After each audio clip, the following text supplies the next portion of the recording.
This channel does not promote any violent, harmful or illegal activities. All content provided by this channel is meant for an educational purpose only.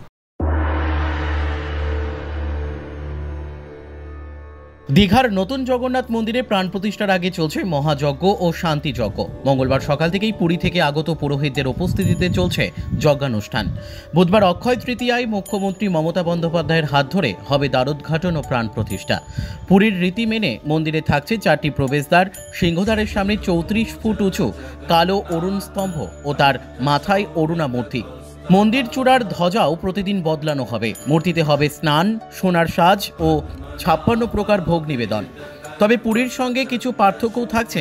দীঘায় পাথরের মূর্তি হলেও পুজো হবে নিম কাঠের মূর্তিতে এবং অহিন্দুদের জন্য প্রবেশ উন্মুক্ত থাকবে।